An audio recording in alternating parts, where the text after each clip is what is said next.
Vamos a empezar esta tarde con un ciclo, abriendo un ciclo de charlas desde la Plataforma por un Nuevo Modelo Energético, que van a tener una periodicidad bimensual, y son charlas con personas que nos van a ayudar a analizar un tema en concreto.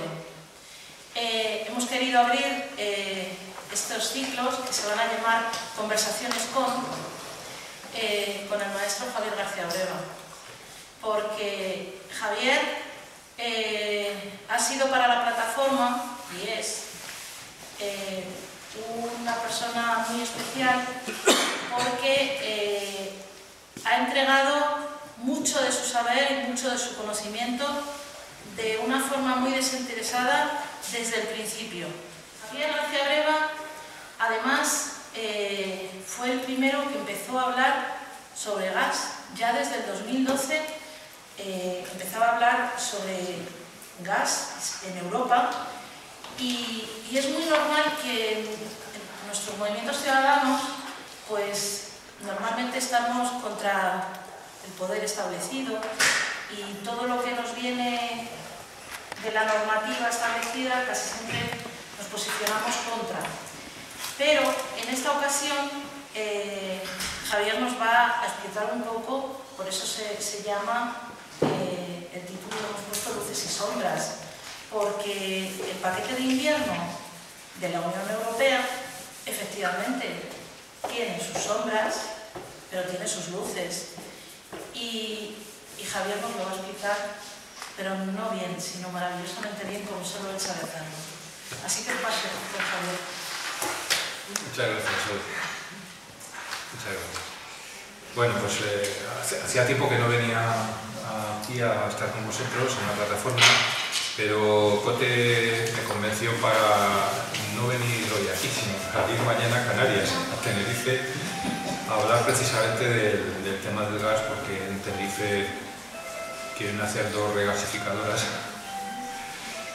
paradas por todos, porque no van a tener utilidad, seguramente, excepto la compraventa de gas de Argelia al resto del mundo a través de los buques metaneros que se cargarán en la regasificadora. Bueno, mañana tengo que ir a Tenerife, por eso me gustaría terminar de pronto, pero no es una amenaza.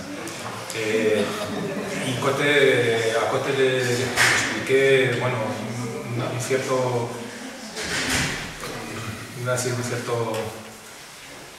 una desazón que tengo, por no decir cabreo, disgusto, incomprensión sobre cómo el Winter Package, que yo me niego a llamarlo así, y yo lo llamo paquete de invierno, que es la propuesta de nuevas directivas que hizo la Comisión Europea en noviembre del 2016, justo ahora, mañana, o el día 30, me parece que hará un año que se plantearon las nuevas directivas. Se están debatiendo ahora en el Parlamento Europeo. Seguramente habrá resolución del Parlamento Europeo a principios del año que viene, pero los consejos de ministros de energía de la Unión, los ministros de energía, que son como 28 nadales juntos, están prácticamente vaciando de contenido, ¿no? Y este tema a mí me duele mucho, porque en nuestro país esté pasando sin pena ni gloria. O sea, hay una despreocupación general sobre el tema, y sinceramente yo siempre he dicho y he defendido que los avances que ha podido haber en política energética en nuestro país han debido siempre prácticamente al cumplimiento de las directivas europeas. Es decir, no marcaba Bruselas, pues había que hacerlo. Se ha hecho mal, tarde, a destiempo, pero al final todo lo que se ha podido avanzar ha sido gracias a las directivas.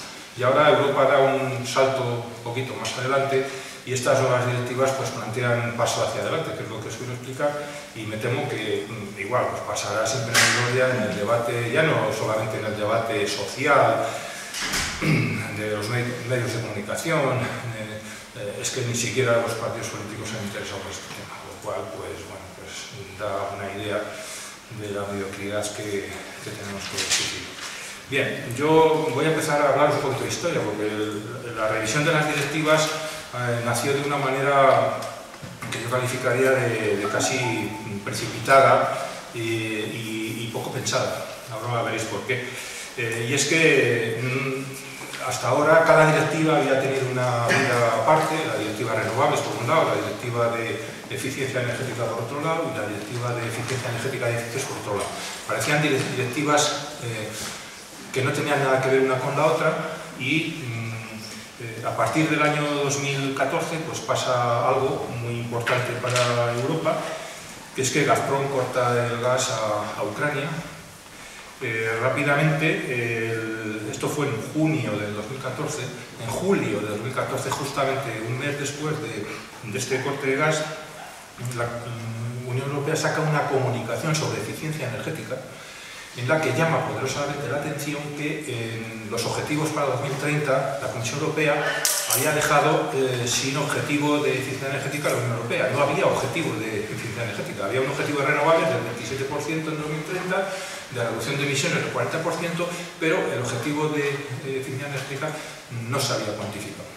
Y después, justamente de Ucrania, aparece una comunicación de la Comisión Europea sobre eficiencia energética donde se habla ya de un objetivo del 30% de eficiencia energética. El tiempo vuela, en enero de 2015 se produce la anexión de Crimea por Rusia y esto causa una conmoción en la Unión Europea porque ve peligrar el suministro de gas ruso a todo el centro y norte de Europa, que prácticamente se abastece casi en exclusiva del gas de Gazprom. Esto sucede en enero de 2015 y en febrero de 2015 ya empieza a poner en marcha la Comisión Europea aterrada por lo que puede suponer el corte de suministro de gas ruso a Europa, y se aprueba un documento que conoceréis como el marco estratégico de la Unión de la Energía, que es un marco estratégico donde más o menos se marcan las líneas para que Europa pueda superar el posible coste de suministro de gas ruso a través de, ahora lo explicaré con más detalle, de unas políticas muy contradictorias.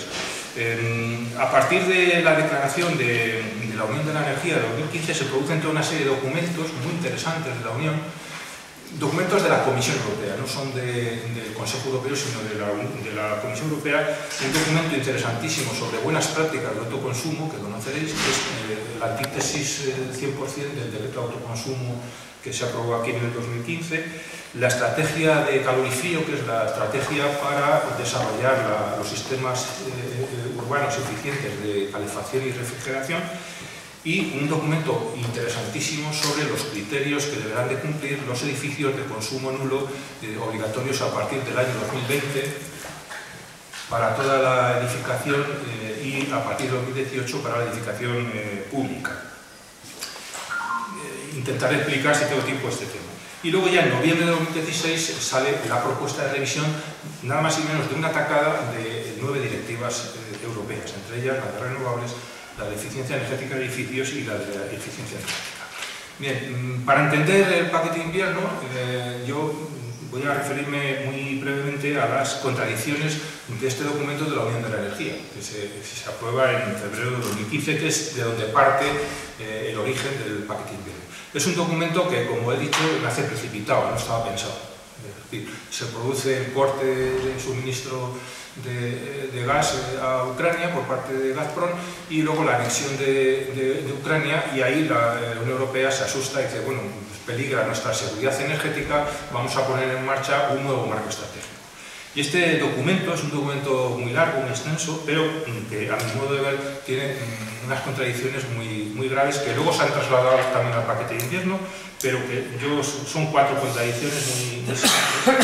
La primera es que la primera parte del documento de la estrategia energética de la Unión Europea es reforzar el gas en el mix energético europeo, sobre todo garantizando que Rusia va a seguir siendo un suministrador importante de gas a Europa y diversificando las fuentes de suministro. Y en ese documento se habla, por ejemplo, de empezar a importar, cosa que ya ha pasado, a importar gas esquisto de los Estados Unidos, abrir un gran gasoducto en el noreste, perdón, en el sureste de Europa, es decir, hasta Azerbaiyán, un gasoducto que ya se ha puesto la primera piedra, en el que la gas, curiosamente y sorprendentemente, participa con un 20%, es un gasoducto que partiría de Azerbaiyán, pasaría por Turquía, pasaría por Grecia, por Albania y llegaría a Italia. Y esa es la gran infraestructura de red de gas que aparece en este documento como alternativa al gas ruso. Se habla muy poco de Argelia. Posteriormente la Unión Europea ha firmado también un compromiso para explotar, para aprovechar las grandes reservas de gas que se han descubierto en la costa de Israel con otro gasoducto. Y la primera parte del documento pues es realmente reforzar el gas en el sistema gaslista, es decir, no solamente garantizar el suministro, sino de establecer unas grandes redes de suministro de gas hacia la Unión Europea. Pero, repito, la gran alternativa es el sureste de Europa, no es el sur, es el sureste, repito, porque esto es interesante verlo en el documento. La contradicción es porque en ese mismo documento, unas páginas más adelante, se plantea el objetivo de que Europa ha de ser líder mundial en energías renovables. Entonces, aquí aparecen dos elementos de que queremos ser líderes mundiales, sobre todo en gas natural licuado importado del exterior, porque la Unión Europea no tiene recursos de gas, y queremos también ser a la vez líder mundial en renovables. Yo lo llamo contradicción porque, desde mi punto de vista, para mí son objetivos contradictorios. La segunda contradicción tiene que ver con el CO2. Luego explicaré también que el gran lema del paquete de invierno es la descarbonización de la economía europea. Pero con respecto al CO2, en el documento de la Unión de la Energía se habla igual de que el objetivo medioambiental más importante es descarbonizar la economía de la Unión Europea, pero sin embargo yo he hecho en falta un objetivo que para mí debería ser un cuarto objetivo, al del CO2, al de eficiencia energética y al de renovables, un cuarto objetivo que sería la reducción de la dependencia energética de las importaciones de combustibles fósiles. Es decir, la factura de la importación de combustibles fósiles no solamente es grande en España, sino que es grande en el conjunto de la Unión Europea. Según este documento, son más de 400.000 millones de euros anuales los que cuesta la importación de hidrocarburos del exterior a la Unión Europea. En España, como ha bajado el precio del crudo, pues hay datos fluctuantes, pero digamos que este año en concreto, este año, el 2017, está en el 3,5% del PIB español. La media de los últimos años ha sido del 4%, aunque en estos últimos, con el precio del crudo a la baja, ha llegado a bajar incluso al 2%. Pero digamos que hay una factura que en el fondo es una pérdida de renta nacional y de pérdida de renta disponible, porque eso produce déficit comercial y subida de precios que tiene que pagar siempre el consumidor. Entonces, la gran contradicción que yo veo es entre descarbonizar la economía y que no haya un objetivo de rebajar esa dependencia. Un objetivo cuantificable, porque la voluntad existe, que hay que reducir las importaciones energéticas y la dependencia energética. Pero igual que hay un objetivo del 40% de CO2 o de reducción de CO2 o de un 27% de renovables o de un 30% de eficiencia energética, yo he hecho en falta un objetivo de reducción de la dependencia energética. Es algo que en la economía española también he hecho mucho de menos. No solamente he hecho de menos, sino que no haya ningún organismo público en España que llame la atención sobre el grave coste económico que supone la importación concretamente de hidrocarburos, de gas, de petróleo y de carbón. La tercera contradicción tiene que ver con el modelo energético. En el documento de la Unión de la Energía hay un capítulo muy importante dedicado a las infraestructuras energéticas, concretamente a las interconexiones de electricidad y de gas en la Unión Europea. Llama la atención que se da un presupuesto en este documento, más o menos viene a decir que alcanzar el objetivo del 10% de interconexiones para el año 2020 y del 15% para el año 2030 requerirá una inversión de 200.000 millones de euros en el conjunto de la Unión Europea. En el presupuesto de la Unión Europea solamente se contemplan 5.700 millones, o 5.000, hablo de memoria, 5.800 millones de euros para inversiones en interconexiones eléctricas y gasistas. Con lo cual quiere decir, y lo dice el documento, que la inmensa mayoría, la gran mayor parte de la inversión en interconexiones tiene que ser inversión privada. Inversión privada en este tipo de infraestructuras energéticas que suelen ser consideradas como infraestructuras básicas del sistema las paga el consumidor. Es decir, que sepáis que las interconexiones, cuando se hagan, o si se hacen en España, las pagará el consumidor a través de los peajes. Os lo digo porque la factura va a ser también importante y es algo que a mí me sorprende porque están de alguna manera planteando infraestructuras en un sistema energético o para un sistema energético centralizado. Es decir, en el caso español es el gas que importamos de Argelia, pues pasarlo a Europa, como luego contaré que es el gran objetivo de la política energética española, convertir a España en un gran centro de intermediación del gas, es decir, un negocio especulativo. Yo compro el gas en Argelia, lo almaceno en la península o en Canarias y luego lo vendo a Japón, a Corea del Sur, a la India, a Argentina, a Costa Rica o a cualquier país que me lo quiera comprar. Porque ese es el negocio del famoso hub de gas, es un negocio especulativo de compra-venta de gas. El problema es que todo ese negocio está amparado en la, digamos, por decirlo de alguna manera, en la garantía del Estado. Es decir, si el negocio sale bien, las empresas energéticas gasistas ganarán dinero y sus accionistas lo cobrarán. Si perdemos dinero, irá al sistema gasista y el sistema gasista lo trasladará automáticamente a los peajes.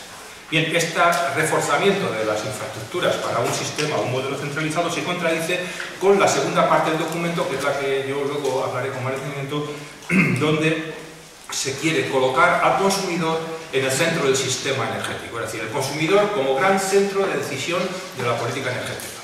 El consumidor con derecho a generar, a almacenar, a usar y vender su propia energía renovable en condiciones de vida. Esto prácticamente, literalmente, como yo lo digo, está escrito en el paquete de invierno, con lo cual, es decir, es un objetivo de, digamos, de descentralización absoluta de la política energética basada en la gestión de la demanda que va a llevar a cabo directamente el consumidor a través del autoconsumo, de los contadores inteligentes, de las redes inteligentes, de las microredes, etcétera, etcétera.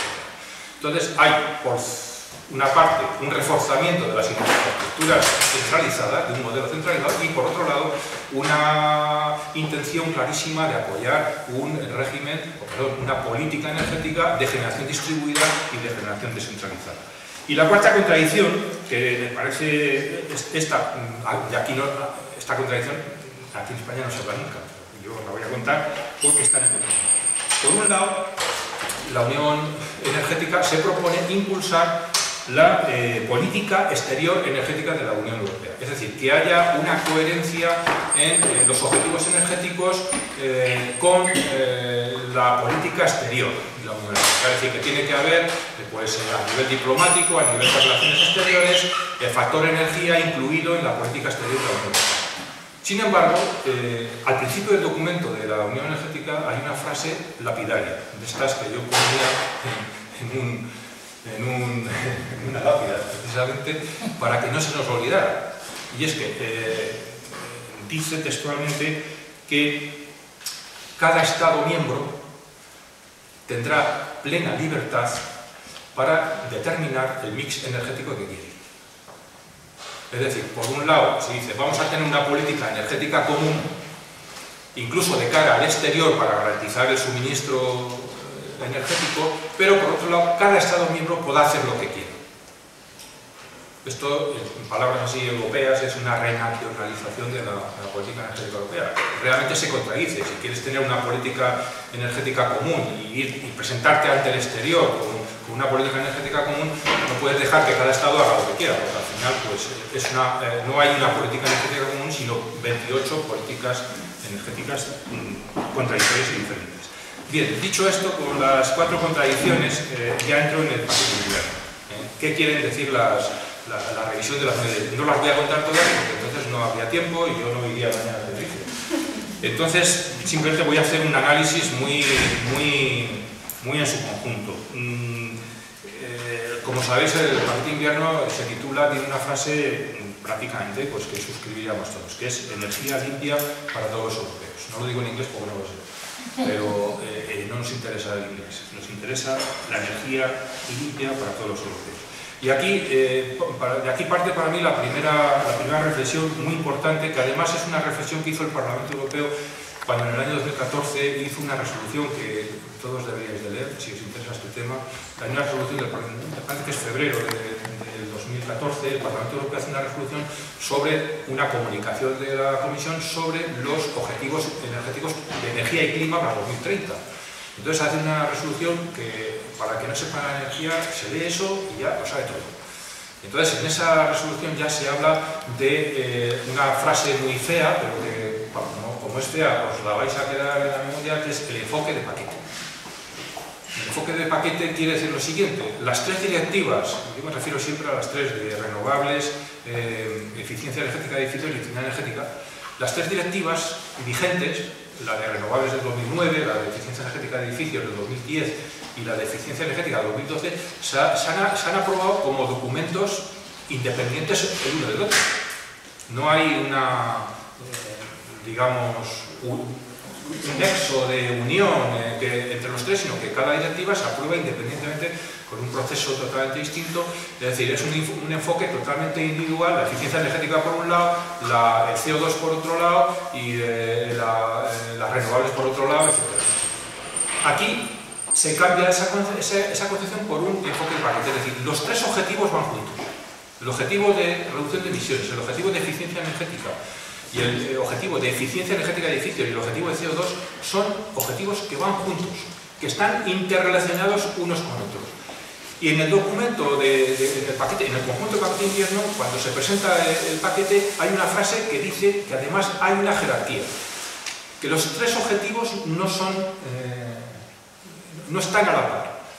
Y entonces la frase es la eficiencia energética en primer lugar. Esto es muy importante porque en esa resolución que yo os hablaba del Parlamento Europeo de 2014 se dice una cosa muy importante, y se habla del efecto de arrastre que tiene la eficiencia energética sobre los otros dos objetivos. Y viene a decir, cuanto mayor sea el objetivo de eficiencia energética, mayores serán los objetivos que se alcancen en energías renovables y en reducción de emisiones de CO2. Concretamente, en el 2014 el Parlamento Europeo dice que los objetivos deberían de ser un 40% de objetivo de eficiencia energética para el año 2030 para conseguir un 35% de objetivo de renovables y un 50% de objetivo de reducción de emisiones. Esto está escrito en esa resolución. A mí me llamó mucho la atención porque yo nunca había oído hablar con tanta claridad del efecto de arrastre de la eficiencia energética. Es decir, lo que no avancemos en eficiencia energética no lo avanzaremos con renovables o con políticas de reducción de CO2. Es decir, para reducir las emisiones de CO2, el objetivo más importante no es llenar el territorio de renovables, sino primero de eficiencia energética. Cuanta más eficiencia energética haremos, mayor será el avance en las renovables y mayores las reducciones de CO2.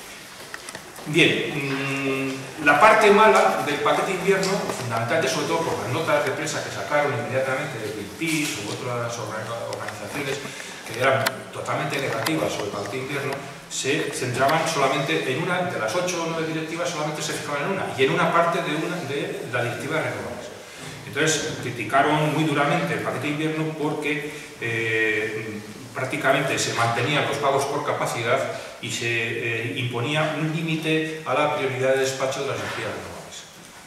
Entonces, en aquel momento, el paquete de invierno parece que se reduce a estas dos medidas y entonces se sacaron notas muy críticas con respecto al paquete de invierno porque permitía seguir utilizando los pagos por capacidad, que era dejar un hueco, seguir dejando un hueco sobre todo al gas, y el poner un límite a la prioridad de despacho pues era poner un límite a la creación al desarrollo de las renovables. Incluso se decía una cosa con la que yo estoy de acuerdo, y es que mantener un objetivo del 27% de energías renovables, que hasta ahora, hasta el día de hoy es el que se mantiene, supone que el esfuerzo que se ha hecho en renovables del año 2010 al 2020 es el doble superior al objetivo que se pretende poner para la década del año 2020 a 2030. Es decir, que un 27% de renovables supone la mitad del esfuerzo que se ha hecho en los 10 años anteriores. Esta es una reflexión también muy interesante, y también que el poner un límite de prioridad de despacho a las energías renovables supone incrementar las emisiones un 10%. Yo creo que aquí estaba la crítica justificada, pero era una crítica a una parte del paquete de invierno, no al conjunto del paquete de invierno.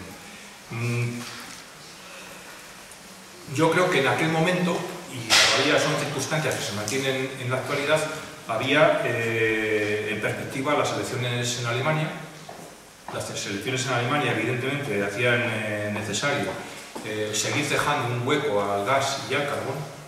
Sabéis que el lobby del gas ruso en Europa es muy potente, que todos los años se celebra un foro en San Petersburgo y ahí aparecen los Schroeder, los Sarkozy y ¿cómo se llamaba el primer ministro italiano?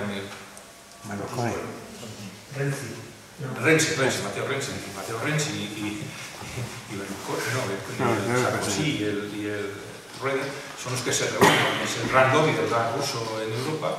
Hay más, pero sobre todo estos tres países evidentemente mantenían dejar ese hueco al carbón y al gas, en un caso por razones electorales, en otro caso por el potente lobby del gas ruso, y luego porque la posición de Eurelectric, la patronal de las eléctricas europeas, han manifestado reiteradamente su prevención ante el gran poder que va a tener el autoconsumo para el desarrollo de las renovables en Europa. Bien, el problema es que todo esto pues está cayendo porque en el propio documento de la Unión de Energía se reconoce el papel del almacenamiento, de las baterías de almacenamiento, como sustituto, por decirlo de alguna manera, del concepto de energía de respaldo, que es lo que justifica el lobby del gas, sobre todo para seguir reforzando el gas. Es decir, cómo las energías renovables o el desarrollo de las renovables necesitan una energía de respaldo, que tiene que ser el gas. Y el propio documento reconoce que el desarrollo del almacenamiento va a hacer necesaria la energía de respaldo, porque el almacenamiento, sobre todo yo hablo del almacenamiento descentralizado, el almacenamiento local, las baterías de los vehículos eléctricos, el almacenamiento con las instalaciones de autoconsumo, pues francamente va a hacer posible la integración masiva, la palabra masiva es de la Comisión Europea, no es mía, la integración masiva de renovables en la edificación, en el urbanismo y en el transporte. Por lo tanto, se reconoce que el almacenamiento con el autoconsumo, etcétera, no va a hacer necesaria la energía de respaldo y por lo tanto todas esas infraestructuras como interconexiones entre países, etcétera, para un sistema centralizado van a ser innecesarias. Bien, la parte buena es la de la eficiencia energética. Y ahora haré un análisis de lo que significa esto. Cuando dice la Comisión que la eficiencia energética es lo primero, lo que quiere plantear es una cosa que yo he analizado, creo que he sido el único, me parece, pero que podéis ver en mi página web, como las directivas vigentes de autoconsumo las directivas vigentes de renovables, de eficiencia energética de edificios y de eficiencia energética tienen yo lo llamo un hilo conductor, que es el autoconsumo, o es la generación distribuida. La Directiva de Energías Renovables, en su artículo 13, dice que los gobiernos deberán fomentar o promover la instalación de renovables en los tejados de las viviendas y de los edificios públicos. Es el artículo 13, que no está traspuesto, no lo veréis en el ordenamiento jurídico nacional, que las renovables tienen que instalarse en los tejados de las viviendas y de los edificios públicos. El artículo 2 de la Directiva de Eficiencia Energética de Edificios define lo que es el edificio de consumo de energía casi nulo, que es el edificio con autoconsumo. Es el edificio que es muy eficiente, o sea, es un edificio clase A, y que la poca energía que requiere la genera en el propio edificio, preferentemente con renovables. Es un concepto de la Directiva del año 2010 que ha sido traspuesto al Ordenamiento Jurídico Nacional este año, en el 2017. O sea, con 7 años de retraso, ¿no? Y que está solo traspuesto al concepto, no hay un desarrollo ahora mismo el Ministerio de Fomento no sabemos cuándo va a modificar el Código Técnico de Edificación. Decían que septiembre, que ahora a finales de año, pero al día de hoy, que yo sepa, no se ha avanzado o poco se ha avanzado en la revisión, con lo cual, si este concepto no está en las normas de construcción, difícilmente vas a poder pedir o exigir a una administración pública o a un promotor que haga edificios de consumo nulo. Y luego, la Directiva de Eficiencia Energética, en su artículo 9, que está dedicado a los contadores, define el contador inteligente como contador de balance neto. Es decir, que todos los contadores inteligentes tienen que ser contadores capaces de contabilizar tanto la energía que se toma de la red como la energía que se vierte a la red por parte de una instalación del consumidor. Esto está escrito en el artículo 9 de...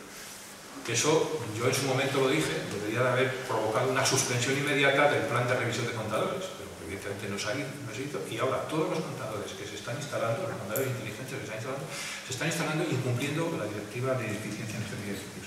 Bien, estos tres conceptos, hay más, ¿no? Pero para que veáis, hay un hilo conductor, es el autoconsumo o la generación distribuida en esas tres directivas. En el paquete de invierno se da un paso más hacia adelante. Y ese sistema o ese modelo de generación distribuida se avanza o se desarrolla hacia un modelo de gestión de la demanda. Es decir, un modelo que es el propio consumidor, a través de una serie de instrumentos que se le facilitan a través de las directivas, como es el autoconsumo compartido, el almacenamiento, los contadores inteligentes, las microredes, etc., para que sea el consumidor, desde su propio centro de consumo, quien gestiona su demanda energética. Es decir, quien genera, quien consume, quien almacena, quien vende su propia energía renovable generada in situ, en su propio centro de consumo, en su propio edificio, en condiciones justas. Entonces pasamos de un modelo de generación distribuida a un modelo de gestión de la demanda.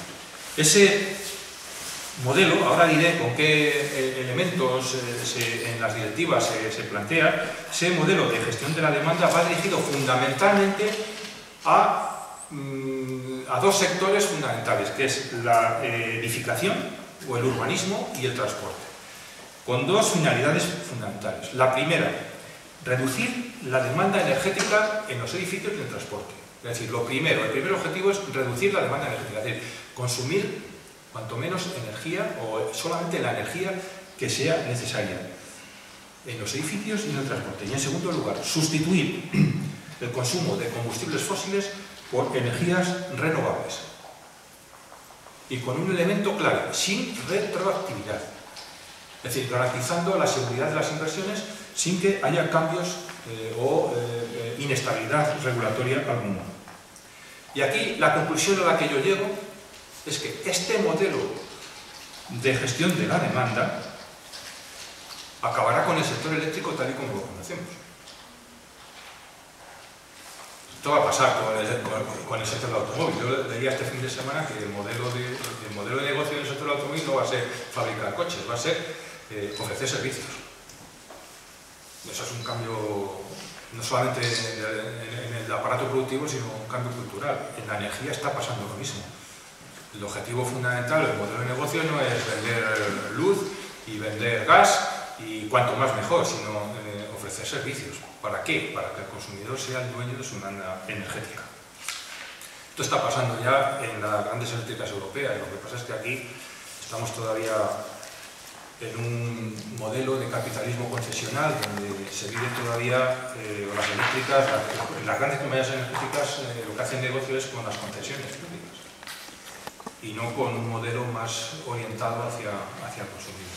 Bien, ¿cómo en este paquete de invierno se hace esta transformación de pasar de un modelo de generación distribuida a un modelo de gestión de la demanda? Con tres conceptos fundamentales. El primero de ellos son nuevos derechos de ciudadanía. Yo los llamo nuevos derechos de ciudadanía, porque van a ser derechos que van a estar reconocidos en las directivas. Y esto a mí me gustaría que no fuera solamente un trabajo de abogados, sino que fuera un trabajo de organizaciones sociales ante la Comisión Europea para lo que va a venir. Esos nuevos derechos de ciudadanía, lo he dicho ya 2 veces y lo voy a repetir una tercera, es el derecho de todos los ciudadanos a generar, a usar, a almacenar, a vender su propia energía renovable en condiciones justas. Eso se traduce inmediatamente en un derecho que es el derecho al autoconsumo, el derecho al autoconsumo compartido, el derecho a las microredes, a agrupar las instalaciones de autoconsumo y de almacenamiento en una sola instalación.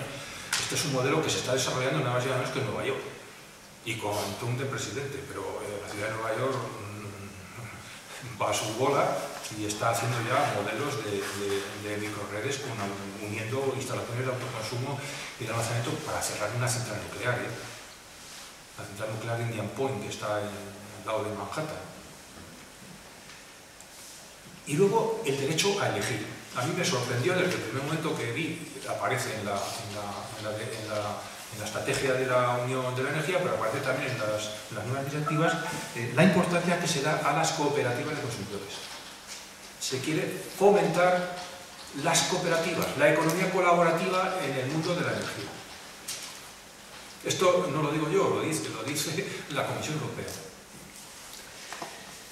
La segunda gran parte, o sea, la primera, los nuevos derechos de ciudadanía, pero el segundo elemento es los mayores esfuerzos que se quieren pedir en eficiencia energética. Vuelvo a recalcar la prioridad del objetivo de eficiencia energética porque es el que va a arrastrar a los objetivos de renovables y de reducción de emisiones.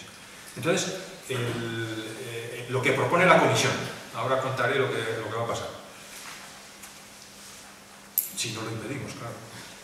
Y es el objetivo vinculante para la Unión Europea del 30% de eficiencia energética para el año 2030. Esto no había pasado nunca, en la Unión Europea nunca había habido, o no se había propuesto un objetivo vinculante del 30% de eficiencia energética, sí en el caso de las renovables y del CO2, pero en el caso de la eficiencia energética se quiere establecer por parte de la Comisión un objetivo vinculante para el conjunto de la Unión, no para los Estados, pero sí para el conjunto de la Unión, un objetivo vinculante del 30%.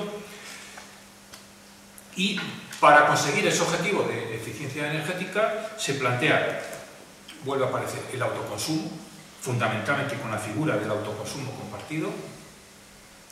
Se quiere que ese objetivo de obligaciones de ahorro energético del 1,5% cada año a las empresas que venden energía se prorrogue hasta más allá del año, me parece que era 2030. Este sistema es el que aquí en España pues, se ha dirigido a través del Fondo Nacional de Eficiencia Energética. Hoy no es el tema, no hablaré de ello, pero se traslada. En España este Fondo Nacional de Eficiencia Energética aproximadamente detrae a las empresas que venden energía, petroleras, gasistas, eléctricas, al principio eran 300 millones, ahora me parece que son 200 millones cada año. Todas las empresas lo han recurrido al Tribunal Supremo, me parece, y estamos esperando a ver si el Tribunal Supremo qué es lo que dice. Porque el Tribunal Supremo lo que ha hecho ha sido pedir el amparo del Tribunal de Justicia de la Unión Europea para que el Tribunal de Justicia de la Unión Europea confirme si el Fondo Nacional de Eficiencia Energética que se ha creado aquí en España cumple con la Directiva de Eficiencia Energética o no cumple. Pero el problema que está trayendo esto es que prácticamente casi todas las todas las ayudas a través del Fondo Nacional de Eficiencia Energética y muchas ayudas están paralizadas. Pensando a ver qué pasa, porque imaginaros que el Tribunal Supremo al final sentencia que el Fondo Nacional de Eficiencia Energética no existe y que los consumidores tendremos que devolver a las eléctricas, a las gasistas y a las petroleras lo que han aportado al Fondo Nacional de Eficiencia Energética. Esto es muy importante. Se quiere incrementar, o se propone incrementar en un 1% al año las renovables en los sistemas de calefacción y refrigeración. Esto es una novedad muy importante. Se quiere incrementar el mercado de rehabilitación energética de edificios. La tasa de rehabilitación, que hoy en el conjunto de la Unión Europea no llega al 1%, y aquí en España tampoco, se quiere que supere por lo menos el 2% de tasa anual de rehabilitación. Se quiere triplicar la inversión en Europa en rehabilitación energética. Actualmente pueden ser unos 40.000 millones de euros al año en toda la Unión y se quiere triplicarlo hasta 120.000 millones de euros. Y se quiere desarrollar el edificio de consumo nulo de energía. Hay un documento, a todos los que estéis interesados tenéis que leer, que es el año 2016, donde la Unión Europea en 2016 establece los requisitos que deben de cumplir los edificios de consumo nulo. Es un documento que no es vinculante para los Estados, pero más o menos es un documento largo, un poco complicadillo, pero la conclusión final es la siguiente. A partir del año 2018, edificios públicos, y a partir del año 2020, toda la nueva obra y la que se rehabilite, entre el 50% y el 100% de su demanda de energía tiene que ser aportada por energías renovables. Aquí establece unos indicadores según las áreas geográficas, la área continental, la área oceánica o la área mediterránea o la área del norte. Establece valores diferentes, porque lógicamente aquí en España tenemos un problema que la eficiencia energética de edificios no es lo mismo en el norte de España que en el sur de España. Pero bueno, aquí establece unos valores, pero la conclusión de esos valores es que a partir del año 2018 y el año 2020, entre el 50 y el 100% de la demanda energética de un edificio tendrá que ser abastecida por energías renovables. Y se quiere fomentar algo fundamental. Luego hay un punto importante aquí que es obligatoriamente establecer puntos de recarga en toda la nueva edificación y en la rehabilitación profunda de los edificios. Que todos los edificios que se rehabiliten o que sean nuevos tengan su punto de recarga para el vehículo eléctrico. Y se establecen distintos números, no recuerdo la cifra, pero una de cada 32 plazas de garaje deben de contar con un punto de recarga. Realmente el gran plan europeo para el vehículo eléctrico es, que se lo quieren cargar, claro, es establecer millones de puntos de recarga o una infraestructura de recarga suficientemente extensa para que el consumidor realmente vea interesante el vehículo eléctrico. Y para eso se establece, esto lo he sacado de los comentarios de Claude Turmes, casi todo me estoy refiriendo, no lo he citado, pero bueno, lo sabréis dar cuenta. Y la intención de la Comisión Europea es que se abren aquí dos mercados muy interesantes, en los cuales, como podéis imaginar, tanto China como Estados Unidos mojan la oreja, o están mojando la oreja a la Unión Europea, que es el mercado de las baterías de almacenamiento y el mercado de las infraestructuras de recarga para el vehículo eléctrico. Y lo que pretende la Comisión Europea es que estos dos mercados, que están por desarrollar, van a ser seguramente las grandes áreas de inversión para el futuro en política energética, baterías de almacenamiento y infraestructuras de recarga para el vehículo eléctrico. Y lo que pretende la Comisión es que estas dos grandes actividades no caigan en manos de los de siempre, de las grandes distribuidoras, de las grandes comercializadoras.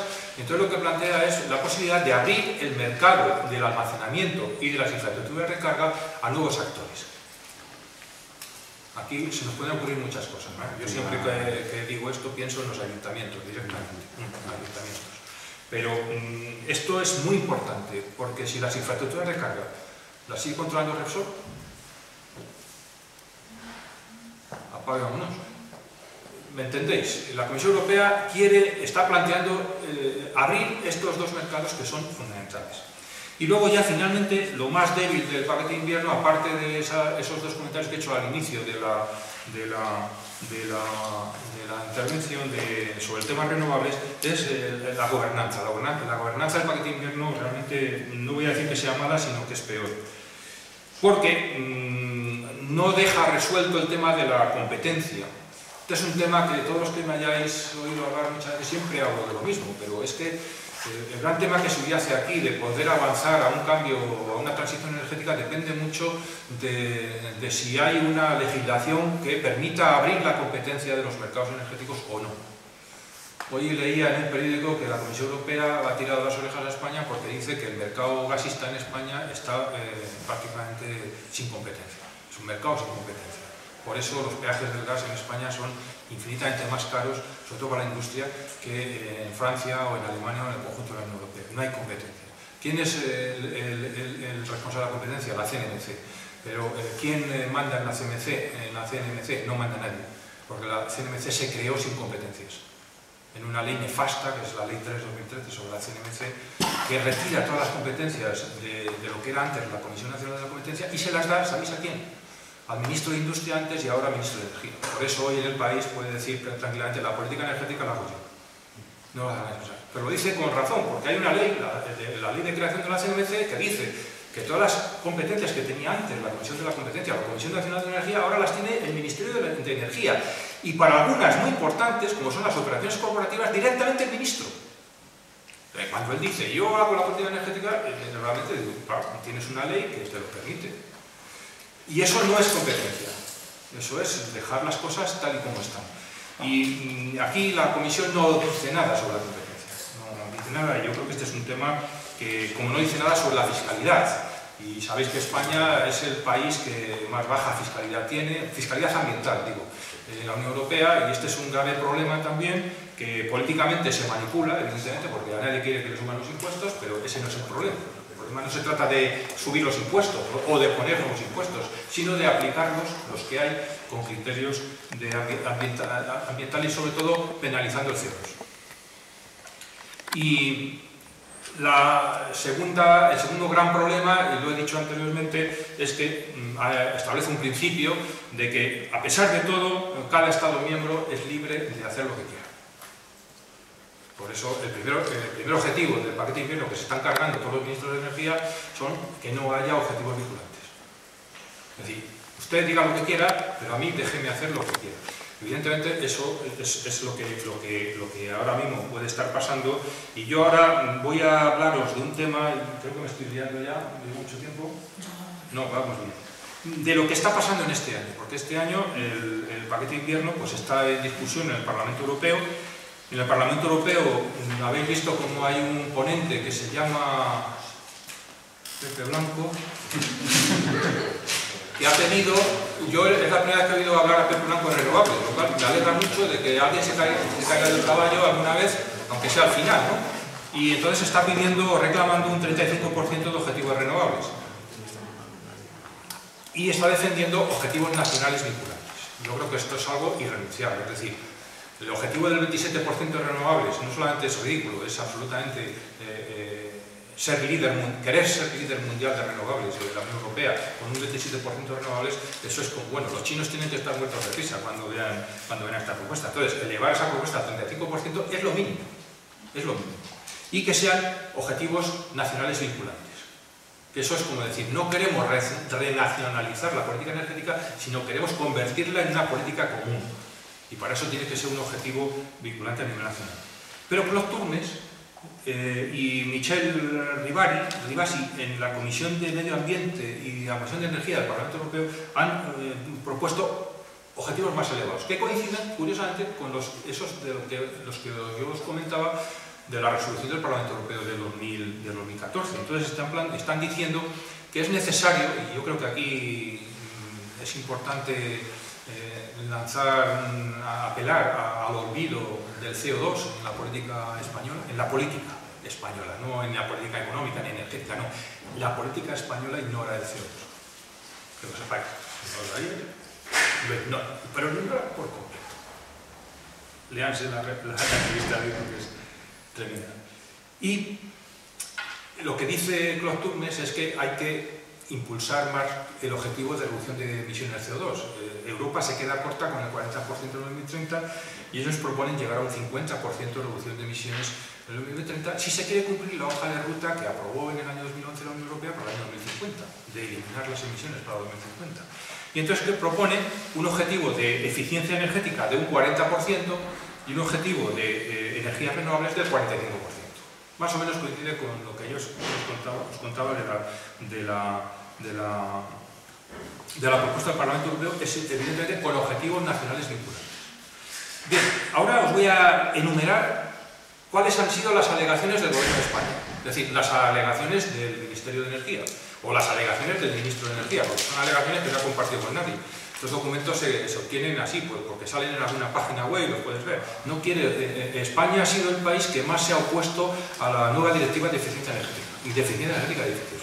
No quiere objetivos vinculantes para España en eficiencia energética y en renovables. Está en contra, él lo llama, de la discriminación positiva del autoconsumo. Es decir, que se valore positivamente el autoconsumo. ¿Por qué? Porque dice que el autoconsumo es oneroso. Son palabras de él, no las voy a explicar, las entendéis perfectamente. El autoconsumo es oneroso. Está contra el autoconsumo compartido, expresamente, por una razón, porque es un paso atrás en la liberalización. Sincero. Clarísimo. Voy a seguir, no quiero hacer comentarios porque entonces no. Está a favor de que se mantengan los precios regulados, es decir, que los regule él, claro, los precios regulados, y los pagos por capacidad.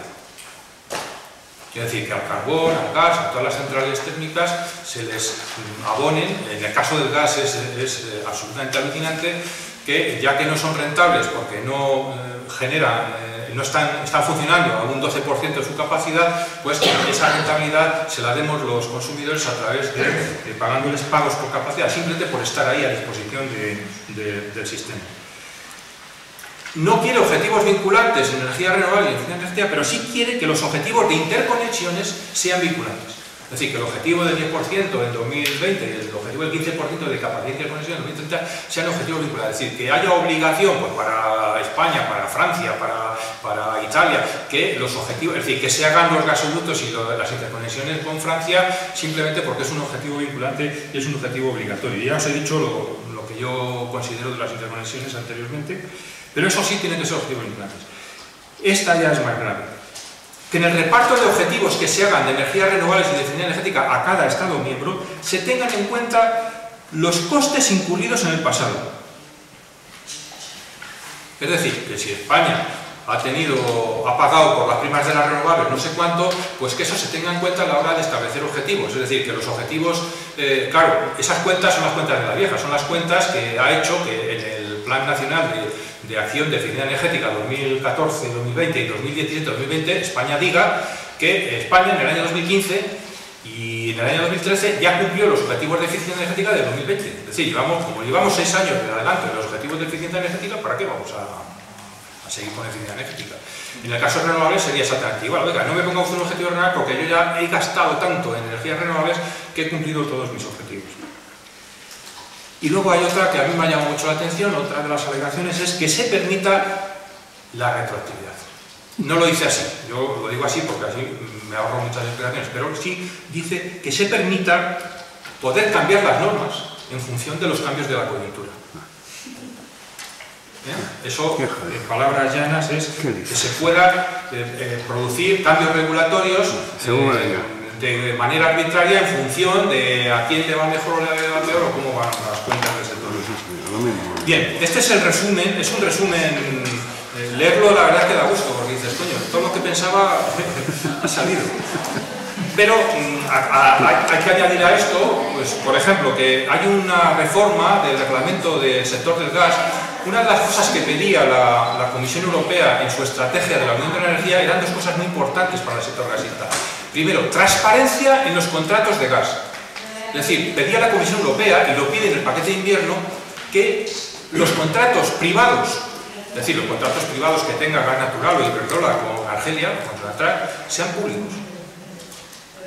O se informe y se den conocimiento de los contratos a la Comisión Europea. Claro, la Comisión Europea quiere transparencia en el mercado para saber si va a faltar gas ruso, si va a faltar gas argelino, si va a faltar gas en Francia, en Argelia o en España o en Alemania.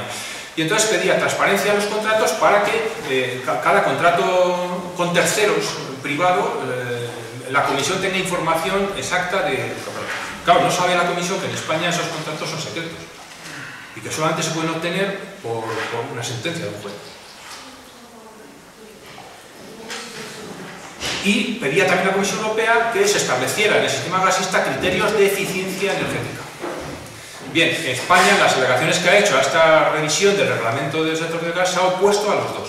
Es decir, ha dicho que desaparezca la transparencia de los contratos de gas y que desaparezca cualquier mención a la eficiencia energética.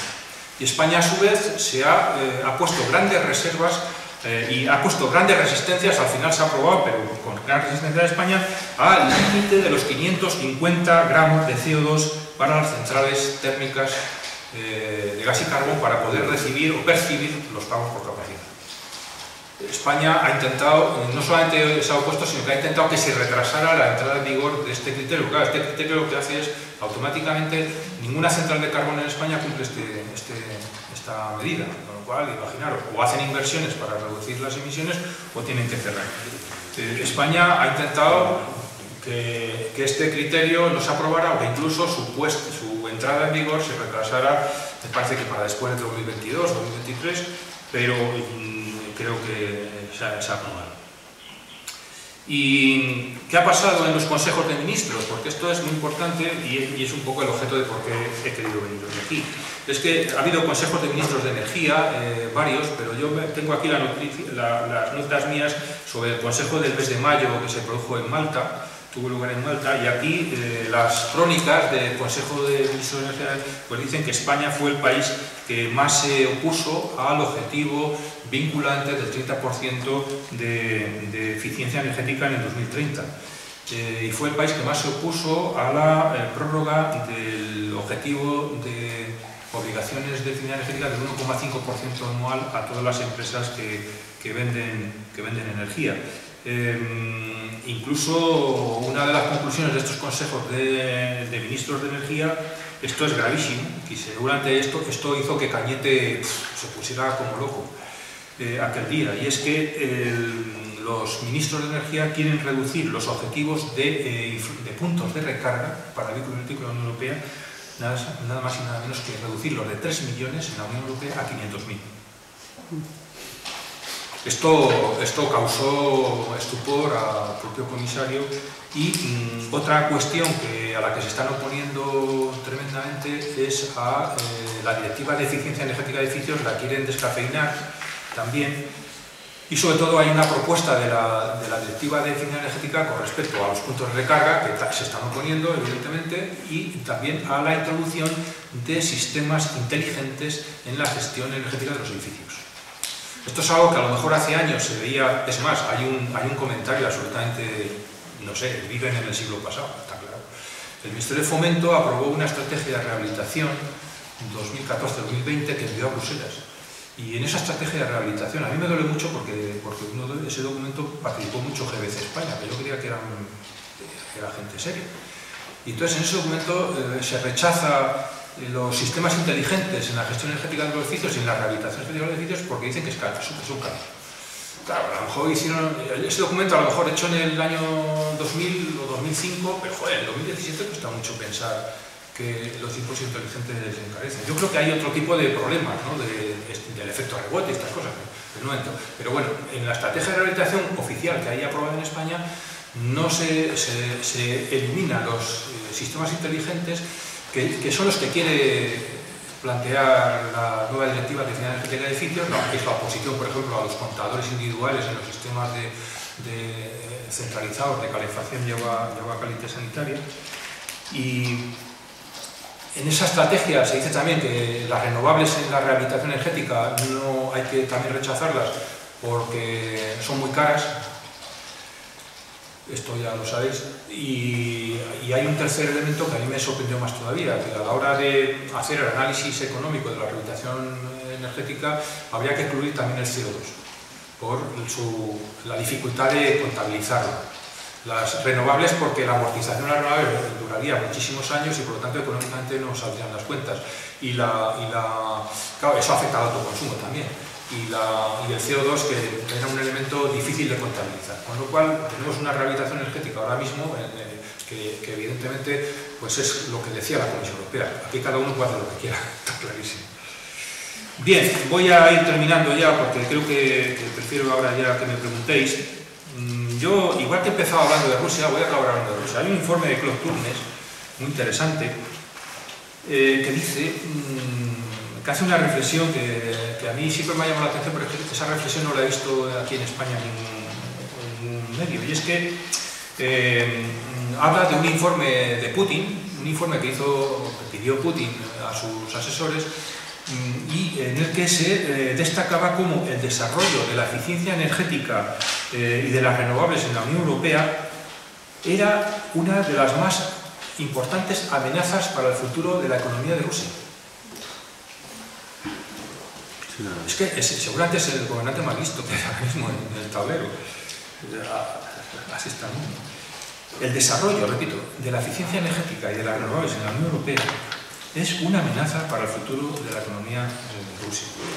Yo creo que esto, en el debate que hay, bueno, no voy a entrar en más temas, porque justo con estos principios Alemania prácticamente está obligando casi a la Unión Europea a aprobar el nuevo gasoducto del norte, el Nord Stream 2, un segundo gasoducto por el Báltico para duplicar es incrementar en un 50% la importación de gas ruso hacia la Unión Europea sin tener que pasar por Ucrania. De esta manera Alemania garantiza su suministro. Aquí está habiendo un una tensión enorme en la Unión Europea en estos momentos, porque Polonia, todos los países del este que no quieren depender de los países del Báltico, que no quieren seguir dependiendo del gas ruso, pues están francamente muy enfrentados a la posición de Alemania. El problema de Alemania ahora con la formación del gobierno pues ha aparcado todos estos temas, pero ahora mismo este tema de Rusia hay que tomarlo con más... Por eso he querido empezar con Rusia y acabar con Rusia. Y ya la última reflexión, que ya es la última, terminar con una conclusión. Sobre todo es una conclusión que yo saco después de leer la entrevista que hoy han publicado a Álvaro Nadal en El País. No lo he hecho. Yo os la voy a resumir tranquilamente. Hay una frase que a mí, sinceramente, como, no sé, como espectador, me duele. Y es que viene a decir, más o menos, que aquellos que tengan ambiciones en los objetivos medioambientales, que no. Que antes que el medio ambiente está la creación de empleo, el crecimiento de la economía y la creación de riqueza. Más o menos viene a decir eso. Aparte de la frase esa, la política energética la hago yo, no hace las eléctricas. De esto también, si me preguntáis, os explico, porque yo tengo una interpretación de lo que hay detrás de lo de Iberdrola, pero bueno, no quiero concluir bien con este tema. Es decir, la política energética, ya no solo de este gobierno, sino de los anteriores también. Es decir, yo, sinceramente, al principio de Peter a mí me ha enseñado que un buen economista no garantiza que sea un buen ministro de Energía, sino todo lo contrario. Y esto desde rato hasta este último es una ley inexorable. Y acabar con la política de este gobierno, de los anteriores, han priorizado la rentabilidad económica o el crecimiento, por el crecimiento del PIB, lo han priorizado sobre la política energética medioambiental. Es decir, primero está la economía y luego está el medio ambiente, planteando que hay una contradicción entre la lucha contra el cambio climático y la creación de empleo y la creación de riqueza. Yo creo que el mundo ahora mismo, no voy a enrollarme con lo que está pasando en Estados Unidos, en Alemania, incluso en el Reino Unido, Australia, China, como la economía sostenible y la economía de las energías renovables y la eficiencia energética crea empleo, crea riqueza, crea sobre todo innovación tecnológica, crea I+D. Joder, I+D, me estoy acordando de la plataforma solar, la Almería. Es una vergüenza que este país quiera cerrar la plataforma solar de Almería. Es una auténtica vergüenza, es un escándalo. Pero nadie, esto no lo oiréis en ninguna televisión. Cerrar la plataforma solar de Almería, simplemente por una ley de Montoro, de no poder gastar el dinero. Bueno, aquí se ha priorizado la rentabilidad económica sobre el medio ambiente, pensando que hay una contradicción, que la lucha contra el cambio climático ni crea empleo, ni crea riqueza, ni crea innovación tecnológica. Y es un error, es un gravísimo error en el que están cayendo todos los partidos políticos. Y termino. Las dos claves del paquete invierno, aparte de la parte mala del gas y todo eso que os he contado, olvidaros de esa parte, porque la parte buena se puede cargar la parte mala. La gestión de la demanda hace innecesaria la energía de respaldo y hace innecesarias las interconexiones. Las dos claves principales del paquete invierno son, primero, la descarbonización de la economía y, en segundo lugar, poner un precio al CO2. Es la clave. El CO2 tiene que costar más de los 7 euros o 6 euros que costaba. Porque ese precio bajo del CO2 es una invitación y un incentivo para contaminar gratis. Que sepáis que más del 90% de todas las actividades que generan CO2 no pagan nada por generar CO2. Y solamente hay una barrera, que ya la he explicado muy bien, que es la ignorancia del cambio. Y eso, yo en mi propia experiencia personal he cambiado muchas veces de manera de pensar por el cambio climático. Y siento que a lo mejor haya sido tarde. Pero la ignorancia del cambio climático es la mayor estupidez que está cometiendo ahora mismo la política española. Gracias.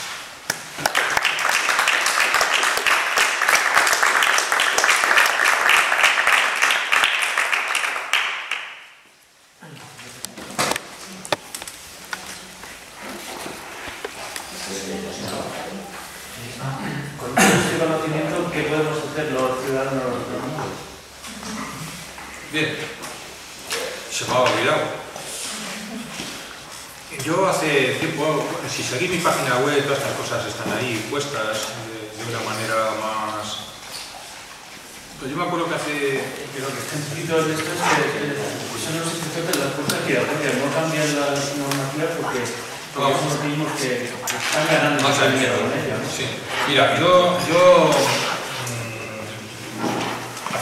cuando salió el paquete de invierno, pues diseñé una pequeña hoja de ruta. Lo que pasa es que esa hoja de ruta evidentemente no ha pasado sin pena y gloria. Pero yo me acuerdo que por la experiencia que hemos tenido en la aprobación sobre todo de la Directiva de Eficiencia Energética y de la Directiva de Renovables, yo me acuerdo que cuando se aprobaron las dos directivas, aquí todo el mundo fuimos muy críticos.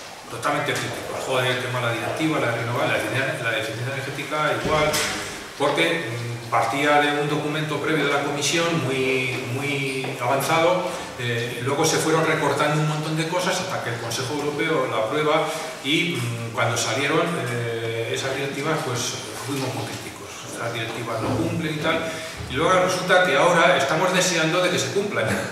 Es decir, la primera crítica que hacemos es ¿por qué han tardado? ¿Por qué la directiva de edificios del año 2002 ha terminado de transponerse en el año 2013? 11 años después, con 11 años de retraso. ¿O por qué la directiva de eficiencia energética de edificios del año 2010 todavía se está transponiendo en el año 2017? Es decir, que directivas que parecían malas luego resulta que han tenido cosas interesantes que se podían aplicar en la legislación nacional. Y evidentemente tanto el gobierno del PSOE como el gobierno del PP han tenido a honra retrasar todo lo posible la transposición de las directivas europeas. Incluso cuando se transponen mal. Se transponen a cachos en muchas leyes, con lo cual hay que estar todos los días leyendo el BOE a ver si descubro dónde transponen esto o lo otro, y muchas veces en leyes que no tienen nada que ver con el tema, con lo cual es un acertijo. Bien, el paquete de invierno va a tener yo calculo que ya muy pronto, si en este año no creo, pero en enero o a principios del año que viene habrá una resolución del Parlamento Europeo. Ahora estoy siendo así como un poco adivino, pero me imagino que va a haber una resolución del Parlamento Europeo y si se cumplen los estándares que han pasado en la experiencia de las anteriores directivas, va a ser una resolución europea, va a ser una resolución del Parlamento Europeo que incluso puede ir más allá de lo que ha aprobado la Comisión. Entonces, yo lo que sí pido, tú de ciudadano, bueno, yo he hecho una crítica a todo el arco político parlamentario, sin excluir a nadie, sobre el olvido de este tema. El paquete de invierno está pasando sin pena ni gloria. Nadie habla de ello. Yo he propuesto a gente, oye, hacer un debate tal, y la única persona que me ha dicho 20 ha sido fuerte. No ha habido, es que es imposible meter a alguien, oye, el paquete de invierno. Cuando salga la resolución del Parlamento Europeo, habrá que leérsela. Y si es una resolución positiva, en el sentido de que abre la puerta a este modelo de gestión de la demanda, hay que hacer una movilización de agentes sociales, de organizaciones, etcétera, a favor de la resolución del Parlamento Europeo, porque luego esa resolución irá al Consejo Europeo. Y en el Consejo Europeo antes pasará por los ministros de Energía, que ya se están cargando bastantes cosas, sobre todo de eficiencia energética de edificios y del vehículo eléctrico, bastantes cosas. Pero que todo se resolverá diciendo, bueno, que cada Estado haga lo que quiera, con lo cual acabarán aprobando una directiva más o menos aceptable, a lo mejor no lo que os he contado de lo que les ha aprobado inicialmente, pero serán unas directivas que habrá que estudiar y analizar y que los Estados miembros tendrán la obligación de transponer en un plazo normalmente de año y medio. Bueno, primero, hay que defender la resolución del Parlamento cuando salga. Y eso evidentemente requiere movilizarse, hablar, difundirlo, etcétera, etcétera. Cosa que no se está haciendo con el paquete de invierno. En segundo lugar, cuando salgan las directivas y empiece el plazo de transposición, hay que exigir al gobierno y a las administraciones públicas que existan en este momento la transposición plena, completa, inmediata o lo antes posible de esa directiva. Yo sé que esto es muy complicado, muy complejo, pero hay que exigirlo. Y si hay un año y medio de transposición, hay que cumplir ese periodo de año y medio lleva un periodo de negociaciones, de diálogo, de transacción, etcétera, etcétera, para que en el ordenamiento jurídico nacional se incluya ese modelo de gestión de la demanda. Y en segundo lugar, si el Estado o la administración correspondiente no hace la transposición en plazo, Hay que, como hizo la plataforma por un nuevo modelo energético en el año 2012, irnos a Bruselas a presentar demandas ante la Comisión Europea y, si es preciso, ante el Tribunal de Justicia de la Unión Europea, demandas contra España por el incumplimiento de las directivas. Yo, hablando con el ICAE, yo se lo decía, no tenéis un problema con el Estado español, es un problema con vuestro gobierno. Y lo que tenéis que hacer es, en el ICAE, tener buenos abogados. Y lo que habéis hecho con el decreto de autoconsumo, hacerlo con todas las normas nacionales que incumplen las directivas europeas. Y ahí la Generalitat interpuso un recurso contra algunos artículos del decreto de autoconsumo y lo ha ganado. Y el Tribunal Constitucional ha legalizado el autoconsumo compartido.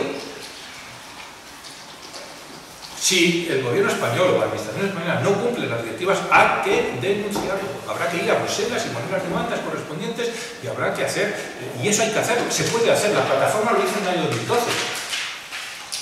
El gobierno de Cataluña lo ha hecho con el autoconsumo. ¿Por qué no lo puede hacer una administración autonómica o un ayuntamiento? Hay un tercer tema que va a ser muy difícil. Solo hay un partido político, aquí sí que hay una excepción, curiosamente. Para mí es una sorpresa, pero es una excepción. Que es que hay que acabar con la ley de creación de la CNMC. La ley 3/2013 de creación de la CNMC es un auténtico bodrio. Bruselas ha pedido a España que se modifique esa ley, pero el ministro Nadal no quiere, porque dice que la política energética la hace él, no la hace el regulador independiente. Bueno, ahí hay un conflicto sobre el que nadie se ha pronunciado, excepto una persona, el portavoz de Economía de Ciudadanos. ¿Cómo se llama el economista? Garicano. Garicano lleva ya no sé cuántos artículos y siempre que habla lo dice que en España tiene un problema con la competencia. Y yo estoy de acuerdo con él. Y es la única excepción de la que puedo hablar. Y yo creo que este tema no se ha tomado en serio por nadie. Pero por nadie. Y hay que derogar la ley 3/2013 y crear un auténtico regulador independiente de los mercados energéticos que garanticen la libre competencia, porque el rechazo al autoconsumo y el rechazo a las renovables no es un rechazo a las renovables o al autoconsumo, es un rechazo a la competencia. Porque la gestión de la demanda lo que significa es abrir el mercado de 4 eléctricas a millones y millones de consumidores. Que eso es la democratización de la energía. Y eso es abrir la competencia. Y ahora tenemos una ley de competencia que todas las funciones sobre la competencia en los mercados energéticos la tiene el Ministerio de Industria antes y ahora el Ministerio de Energía. Es alucinante. Luego, el cuarto punto de la hoja de ruta. Esto lo dice ya también el paquete de invierno. El paquete de invierno obliga, y esto es algo que el gobierno español se niega totalmente, el gobierno español y mucha gente, a hacer una hoja de ruta para el 2050. Es decir, todos los políticos españoles son cortoplacistas. A mí solo me interesa ganar las elecciones. Y si las elecciones son pasado mañana, a mí no me hables de la semana que viene. A mí háblame de lo que tengo que hacer hasta pasado mañana. Después del que venga, que arregle. En fin, toda la política española es cortoplacista. Y la política energética es la leche. La política energética solamente se fija en las cuentas de las eléctricas. Las cuentas de las eléctricas van mal y ahora van mal. La política energética algo va a hacer, nada, para que las eléctricas superen algo que no van a superar nunca, que es que la demanda eléctrica y la demanda gasista no crecen. Entonces, hay que elaborar una hoja de ruta energética para el año 2050. Esto el paquete de invierno obliga. De hecho, cuando veáis que el gobierno dice todos los días que va a hacer una ley de transición energética y un plan conjunto de energía y clima, no es porque se le haya ocurrido al gobierno o a la oposición. Es porque en el paquete de invierno han obligado a todos los Estados miembros a que tengan una ley de transición energética, una ley de cambio climático, perdón, y un plan integrado de energía y clima que tienen que presentar el año que viene. Y eso se está haciendo, vuelvo a la importancia de las directivas europeas, no por iniciativa del gobierno, sino porque ha obligado a ello la Comisión Europea. Y lo que no vale es hacer una hoja de ruta energética para el año 2020. Ahora no hay ningún plan para después del 2020. Y 2020, amigas y amigos, está a la vuelta de la esquina, está pasando mañana. Y en política energética los plazos tienen que ser muy superiores. El ministro en esta nefasta entrevista, pues más o menos juega todo. Juega al gas, juega al carbón, juega a la nuclear, juega a las renovables, juega a la hidráulica, aunque no hay agua, y entonces juega a todas. España no está en esa situación. España está en un momento en que hay que elegir. Hay que elegir en función de una estrategia. ¿Qué pasa? Que esa estrategia tiene ganadores y perdedores, y tiene costes y beneficios. Y todo eso hay que planificarlo a largo plazo, no a las próximas elecciones o al próximo envite de quien sea. Hay que planificarlo en décadas, porque son inversiones caras, son inversiones a largo plazo que requieren seguridad en esas inversiones. Y evidentemente el CO2 es la punta de, vamos, el hilo conductor de esa planificación al 2050. Y bueno, hay un sexto punto en esa hoja de ruta que a mí me han criticado algunas personas, porque yo evidentemente cada uno le cuenta según le va, ¿no? Entonces hay responsables de medio ambiente que se llevan muy mal con los de industria y energía, o no se hablan, y hay entonces, bueno, cuando yo digo lo que voy a decir ahora mismo, pues hay mucha gente que se pone muy cabreada. Pero hay una cosa muy importante, y eso voy a contar una anécdota para que se vais a entender. Yo me acuerdo que en el año 2004 fui a una cumbre de energías renovables en Bonn, en el año 2004, no ha sido la del otro día. Y me llevé me chocó que en aquella cumbre todos los miembros, todos los representantes que había de gobiernos europeos, el responsable de las renovables estaba en el Ministerio de Medio Ambiente, excepto España. El responsable de las renovables estaba en Industria. Y entonces yo me di cuenta de que ahí había una falta de coherencia y tal. Y luego en una charla de comisiones obreras fue con este que acabó horrorizado, ¿cómo se llama? Este americano asesor de Obama y de no sé cuánta...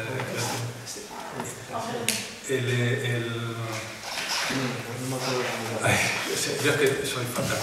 Bueno, un tipo que... Un experto en energía solar, sobre todo. No, el libro del hidrógeno, este famoso. Jeremy Rifkin. Bueno, pues estuvo Jeremy Rifkin en una reunión de comisiones a la que me invitasteis y entonces Jeremy Rifkin tiene un punto clave en todo su discurso, que es supeditar la política económica al medio ambiente.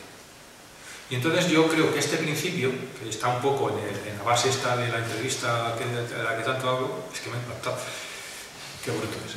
Y el supeditar, dice Rifkin, la política económica al medio ambiente. Entonces yo creo que esto tiene que tener un traslado al organigrama de las administraciones públicas. Es decir, no es concebible, y aquí viene el fracaso de España, que el ministerio responsable del CO2 sea un ministerio de Agricultura y Medio Ambiente que no tiene ninguna responsabilidad sobre los sectores que más emisiones producen, como es el sector de los edificios, el sector de los transportes o el sector energético. Por eso el ministro de Energía no va a ninguna cumbre climática. Me falta que hace. Entonces, aquí hay una disfunción muy tremenda y entonces yo creo que las responsabilidades de medio ambiente y de energía, cuando hablo de energía hablo de los usos de la energía, tienen que estar juntas en una sola administración o en un solo organismo. Y luego, ya la última hoja de ruta, que esta es más fácil, porque esta es a la que nos hemos dedicado muchos últimamente, es facilitar el cumplimiento de las directivas europeas, las vigentes y las que vengan, a los ayuntamientos. ¿Por qué? Porque el paquete de invierno y la estrategia de la Unión de la Energía, cuando habla de eficiencia energética, se refiere expresamente al Pacto de Alcaldes. O sea, se refiere expresamente a que son los ayuntamientos los primeros actores, no sé cómo lo dice exactamente, el motor del progreso de la eficiencia energética en el mundo. Son los ayuntamientos, no son los ministros, ni los consejeros de las comunidades autónomas, son los ayuntamientos los protagonistas del progreso de la eficiencia energética. Con lo cual, aquí nos encontramos, por ejemplo, pues con que las normas de Montoro son como una especie de corsé. Todo el Ayuntamiento de Madrid es absolutamente inconcebible que a una administración, por lo de la plataforma solar de Almería, de una administración que tiene recursos, que no los pueda utilizar porque el ministro de Hacienda le ha hecho una ley donde dice que si tienes superávit no te lo puedes gastar. Los ayuntamientos españoles, para que sepáis, tienen un superávit en su conjunto, Algunos estarán muertos de ruina, pero en general tienen un superávit de 20.000 millones de euros. Imaginaros ese dinero bien invertido, bien gastado o sobre todo dedicado a sostenibilidad, 20.000 millones de euros. La plataforma solar de Almería es la hostia, es decir, el mejor centro de investigación en el mundo de energía solar está en Almería. A ver, es que por lo que deduzco de lo que está diciendo es que hay una labor muy importante de divulgación de lo que se dice en la Unión Europea, porque aquí no nos enteramos nada. Es decir, y además los medios de comunicación que están financiados por las grandes multinacionales, o sea, por las grandes energía, o sea, las grandes centrales de energía, las empresas, pues obstruyen y hacen y mienten sobre lo que está ocurriendo. Es decir, que yo creo que si no nos enteramos, pues nos van a meter todas las juntas, ¿no? Rodrigo, Carlos. Yo quería hacer un comentario, matización. Esto que decías de la ley de cambio climático, que es obligación del gobierno, yo creo que la obligación es exclusivamente el paquete, el plan de energía y clima. La ley de cambio climático no es una obligación que venga de la Unión Europea, sino simplemente aquí todos los partidos en las elecciones empezaron a plantear esos programas, una ley de cambio climático y tal, y bueno, ha habido un compromiso, digamos, parlamentario que está desarrollando una ley, pero ya veremos a ver con qué contenido, porque ese es el meollo de la cuestión, ¿no? Pues no vale una ley que diga 4 generalidades y que no establezca los instrumentos para realmente luchar, ¿no? Esto que decías de los partidos no pasaban en el tema del paquete de invierno y tal, yo creo que en justicia no se puede decir eso. Nosotros hemos estado, organizaciones ecologistas, los sindicatos, hemos estado varias veces reunidos a petición suya con varios europarlamentarios que están llevando el tema este en Estrasburgo, ¿no? De Podemos, de ECU y de Izquierda Unida, que se han reunido los tres con varias organizaciones y tal, y nos han estado poniendo al día de lo que están planteando a través de los grupos parlamentarios del Parlamento Europeo y tal. Y bueno, yo sé además que están haciendo una labor un poco de difusión que llega hasta donde llega. Pero yo creo que decir que todos son iguales es un poco injusto, ¿no? Y lo que quería dar a comentar es, claro, todo esto que decías, ¿no? De la posición del gobierno español en relación con las directivas europeas, ¿no? En los consejos de ministros, pues hombre, más o menos ya sabemos, ¿no? Que es así. Pero claro, a mí me ha llamado la atención el detalle que has dado de exactamente qué posición tienen en cada uno de los temas. Y además has dicho que eran cuestiones que están a la vista, alegaciones en algún sitio, no públicas, ¿no? Entonces, a mí se me ocurre que es un tema bastante grave, que no se oye hablar de él y que a lo mejor si nos dijeras, si nos trasladaras un poco dónde está ese tipo de planteamientos que ha hecho el gobierno, pues podríamos sacar en la plataforma alguna nota denunciando un poco, por lo menos algunas de las más fuertes, ¿no? Me ha parecido, vamos, sabes que está teniendo una posición muy retrógrada y tal, pero muy fuerte. Pero ponen por escrito, o sea, todo lo que ponen lo sabíamos, pero lo ponen por escrito. Claro, si lo podemos tener para elegir algunos de los temas y hacer un comunicado público y tal, estaría bien, ¿no? Pero puedo decir dónde saca la información, porque como os podéis imaginar que no me la he inventado. Y luego, con respecto a las matizaciones, igualmente te doy la razón. Lo que pasa es que pues, yo también estuve en un acto con Podemos antes del verano, perdón, en junio, me parece, y publicamente en el RT, para que a partir de septiembre se hiciera un debate sobre el partido invierno. A lo mejor mañana, pero no he tenido respuesta, ¿no? Y todo esto que tú dices, que reuniones y tal, etcétera, no tengo ninguna noticia. Yo lo que sí sé es quién apoya a Carbón. Eso sí lo sé. ¿Quién apoya a Carbón? Sí lo sé. Y entonces, claro, a mí sí que me parece que, evidentemente, siempre que digo estas cosas, yo soy muy claro, como sabes, y seguramente a la hora de hablar muy radical. Y siempre hay excepciones. Siempre, cuando yo hablo mal de los arquitectos, siempre me sale un arquitecto diciendo, oye, yo no. O siempre que digo todos los partidos, dice, oye, ECO no. Ya lo sé, no soy tonto, ya sé que ECO no. Pero, sinceramente, soy un ciudadano que vive en Guadalajara, que no viajo mucho, viajo por algunos sitios y sinceramente no veo eso que tú dices, pues seguramente está pasando, pero a mí me gustaría que lo contaran en algún sitio o que hubiera una mayor... Por ejemplo, estas cosas que tú no me las has inventado, es que las he visto en páginas web, o sea, no me lo he inventado, ¿verdad? Además por gente seria, es decir, gente que conoce esto de las alegaciones de España al reglamento este del sector gasista. Oye, cuando lo leí me quedé petrificado, y digo, coño, que España no quiere que se hable de eficiencia energética en el sector gasista y que los contratos no sean transparentes. Pues qué sorpresa. Y bueno, lo he leído, y como lo he leído lo cuento. Yo no he estado en Bruselas a que me cuenten esto, y por supuesto no voy al Ministerio de Energía a hablar con nadie, ni voy a una eléctrica que me lo cuenten.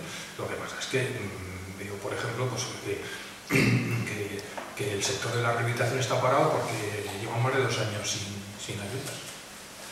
Y nadie dice nada, nadie. Me gustaría que hubiera una pregunta en el Congreso de los Diputados sobre por qué no hay ayudas a la rehabilitación, si crea tanto empleo.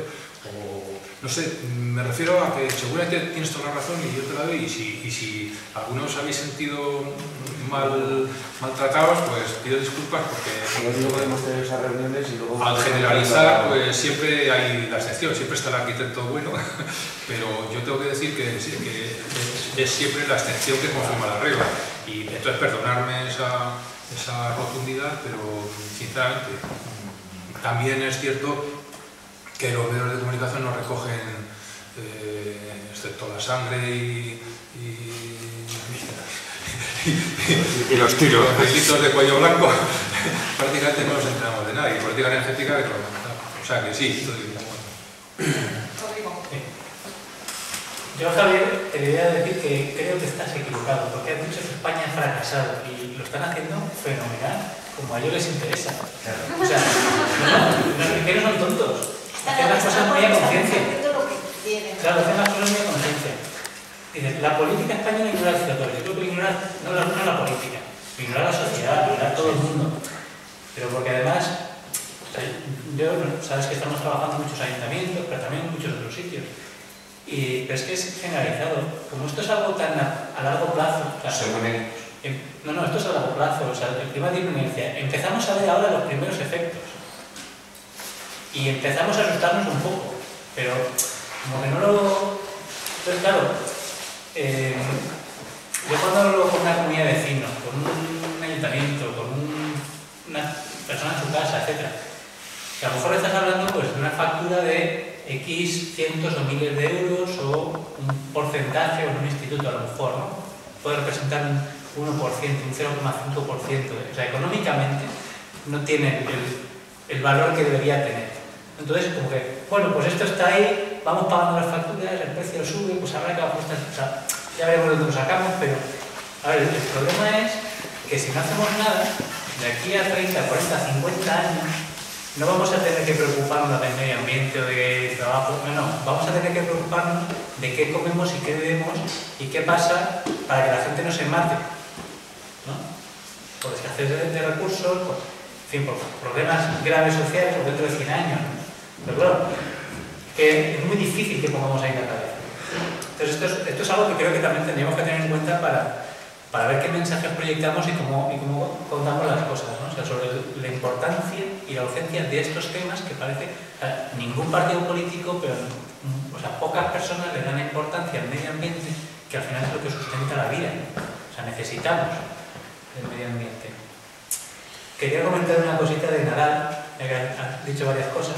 ¿Tú te acuerdas que creo que fue en diciembre, un informe económico que hizo el Ministerio de Industria, no sé si porque al Congreso de los Diputados, y creo que no sé si en enero o febrero lo volvió a repetir sobre autoconsumo, la iniciativa que hubo conjunta, etcétera, etcétera, que además públicamente decían que ellos no van a fomentar ni el autoconsumo ni ninguna medida de eficiencia energética porque eso supone menos ingresos para el Estado. Además haciendo lo que es instituto de contabilidades, pero es que es alucinante, ¿no? Y tengo que apuntar varias cosas, pero quería también apuntar el tema de los costes de las infraestructuras, ¿no? Que luego, como todos los costes de infraestructuras en el sector eléctrico y en el gas también van a costes de acceso, o sea, son costes del sistema, no son costes variables que luego se imputan al precio de la energía. O sea, cuando tú, por ejemplo, nosotros ahora mismo no nos sale a cuenta exportar electricidad. Cuando España exporta electricidad, pues está perdiendo pasta. Lo estamos pagando todos nosotros, porque los peajes, o sea, los costes del sistema no se reparten entre todos por igual. Se reparten, fundamentalmente los pagan los consumidores más pequeños, domésticos, pequeño comercio, etc., ¿no? Un alumbrado público, un punto de vista, ¿sabes? Los de baja tensión, y cuanto más bajo consumo, más. Mientras que los grandes consumidores, pero también las conexiones internacionales, pagan como un 10-20% de los costes de acceso que pagamos en casa. Y esto no tiene... O sea, porque ellos dicen, claro, como consumimos en alta tensión, pues no tenemos que pagar los costes de la distribución, pero es que la distribución es 30% de los costes de acceso. Podría tener sentido que se rebajara, o sea, que pagaran un 70%, un 75%,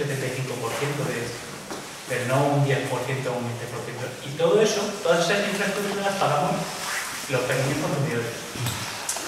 Pero esto, yo creo que es algo, y lo mismo puede suceder en el tema del gas.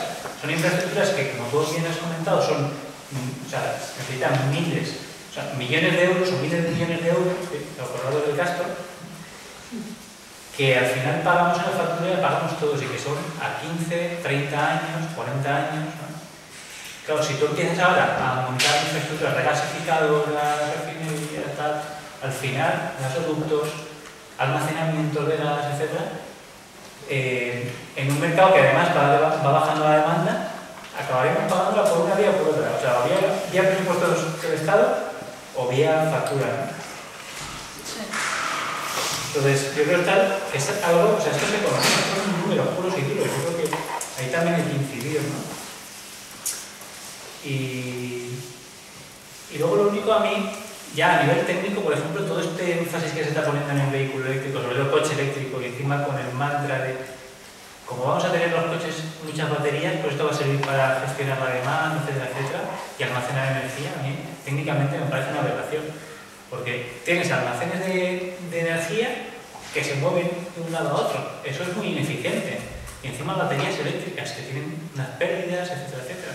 Que la gente se llega, o sea, las puntas de demanda eléctrica en España en invierno, o sea, en verano son a mediodía, en invierno son entre 7 y 10 de la noche, 7 de la tarde, 8 de la tarde y 10 de la noche, 11. Justamente llega la gente a casa, enchufa el coche, más punta de demanda, ¿no? Entonces, pues hay que tener mucho cuidado con eso, ¿no? Y que yo creo que al final esto es o sea, es algo que está utilizando la industria del automóvil, que es una industria muy potente, junto con la industria energética, ¿no? Las empresas automovilistas, para seguir manteniendo su negocio.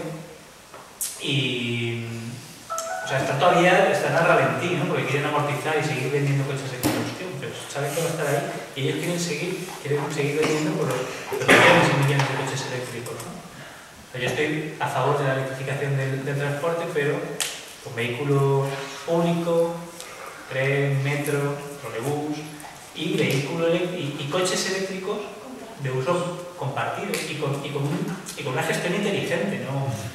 Pues yo llego, enchufo y ala, porque es que si no, las puntas de demanda se van a elevar en invierno y va a ser bastante ingestionable. Bueno, perdona. No, solo dos comentarios, no a todo porque no hay tiempo, pero bueno, yo defino el sistema gasista como un modelo de capitalismo políticamente garantizado. El modelo está muy bien descrito en el preámbulo del decreto de Castro, el Real Decreto 13 de 2014, donde ahí explica todo el proceso de tramitación del almacén de Castro. Entonces se ve como, bueno, pues desde el primer momento el ministro que había entonces, el señor Sebastián, pues le garantiza a la concesionaria que si la obra por algún motivo no entra en funcionamiento, se le compensará hasta toda la inversión realizada. Y luego, a través de otro decreto, se considera el almacén de gas como infraestructura básica del sistema. Eso quiere decir que prácticamente todos los gastos, tal que sea déficit como hay superávit y costes, se trasladan a los peajes, a los peajes del gas. Y entonces, a partir de ahí, entiendes esto de la frase que yo he definido, de capitalismo políticamente garantizado. Bien, todo esto está también reflejado en las interconexiones. El propio ministerio, no sé si ha sido el ministro o alguien del ministerio, pues ha dicho que las interconexiones las pagarán los consumidores.